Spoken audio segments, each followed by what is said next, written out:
Alright, pull this out here, get our gasket back on.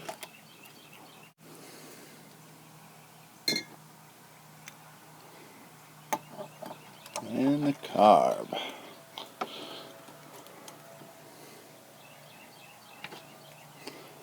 Get the nut started.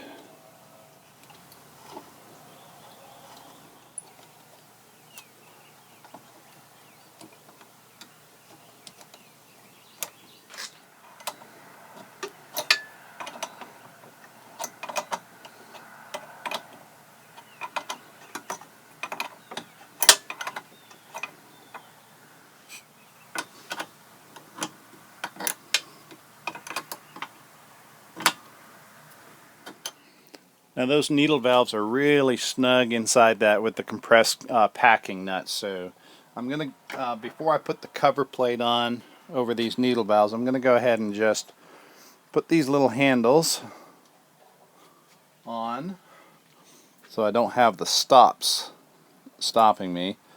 I'm going to go ahead and get these and allow me to crank them out that turn and a half. Here goes 1 and a half on the top. Do the same thing on this one. We'll see how well this JB Weld holds. You may see a catastrophic failure here. You never know. I hope not. Get this tight. Ooh, will it grip? Will it grip? I'm going to go ahead and give it a little bit of help first, just to get it to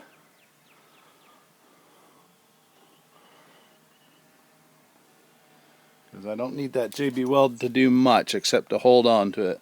Alright, there's 1 turn and a half. So far, so good. We shall see, folks. We shall see. Oh, there it goes. Catastrophic failure. Shoot. Man.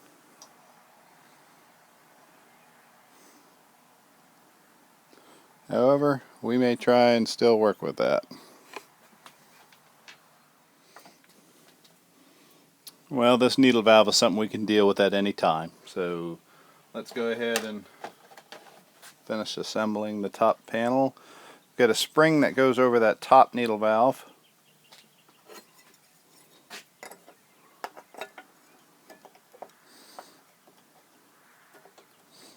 And then the top of this cover plate sticks up there. Got our choke pole that goes through here. See if we can spin this and you can see where this is going to attach to. Basically right through here. There we go. It's got a little notch in that slides over that brass. And then we thread the screw into it. Get that seated, get the screw in.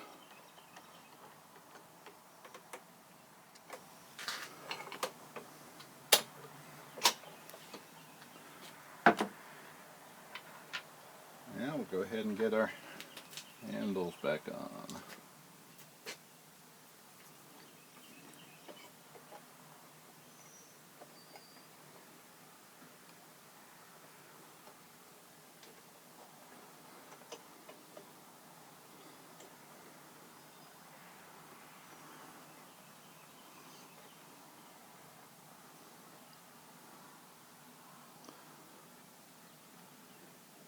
So with these cranked out to the half, out a turn and a half, we're going to set our handles here in the straight up position, and then that gives you room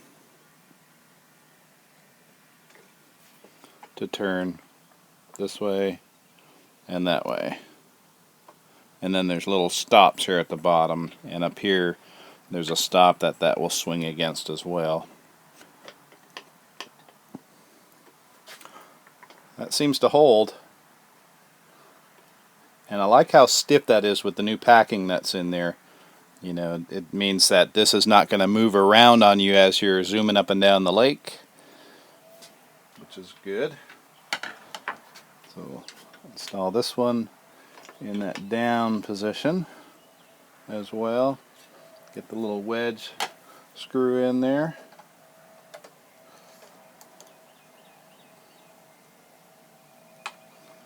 Get it tight.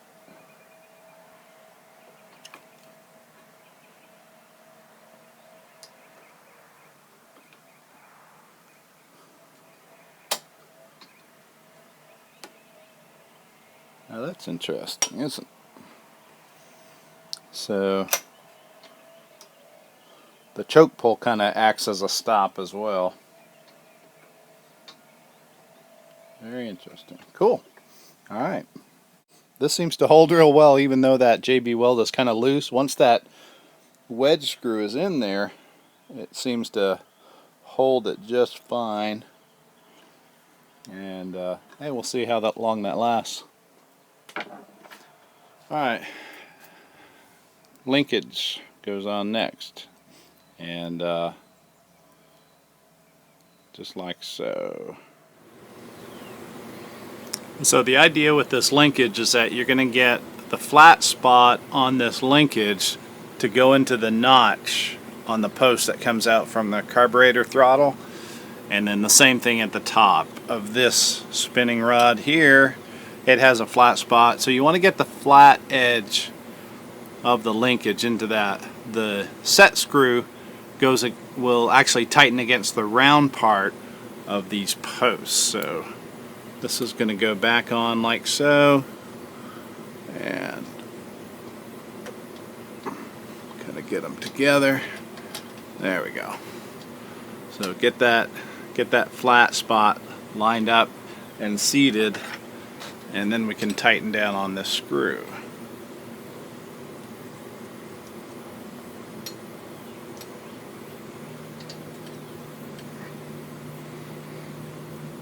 And that ensures you get them in the exact spot that they're supposed to go.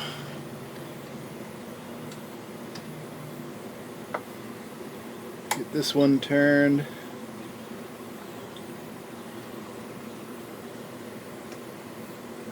So that it seats as well.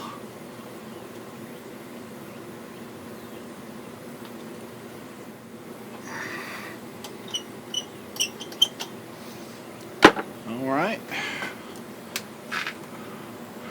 Now, on this side, we're going to get the little spring clip back onto here. That just provides some tension on this rod right here. Right on that, there's a little hole for the spring to go back in. And it clips over this little white post.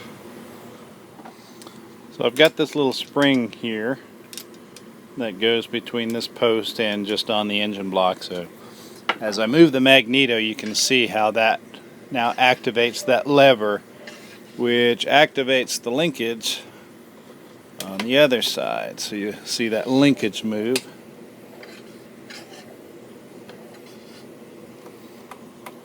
So that's now all together. Alright, so in my haste I realize I need to take this cover plate off once more in order to get the airbox mounted. So here's the airbox. I took it all apart, cleaned it all out, and now we're going to go ahead and get this mounted back in here. Don't forget the little, what they call the flame arrestor screen to go right there. So we'll just get that set. Get a couple screws here.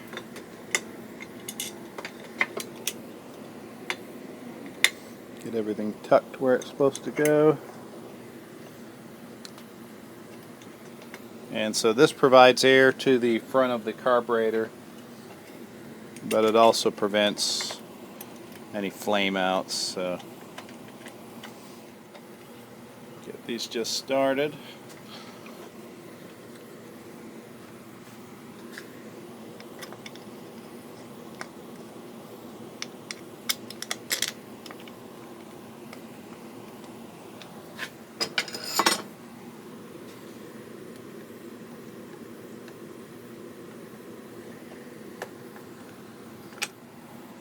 everything snug first.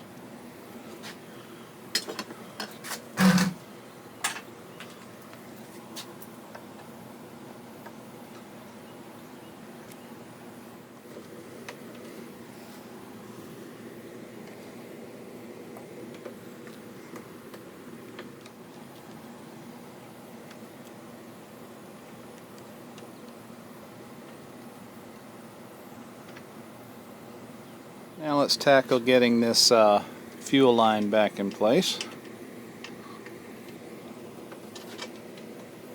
This is rigid copper, so we gotta do a little bit of work to get it in there.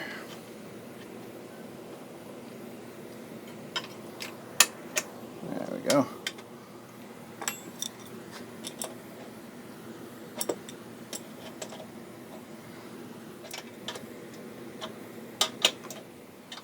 Now let's get this motor cover on.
Got a bolt and a lock washer to go on this for the handle.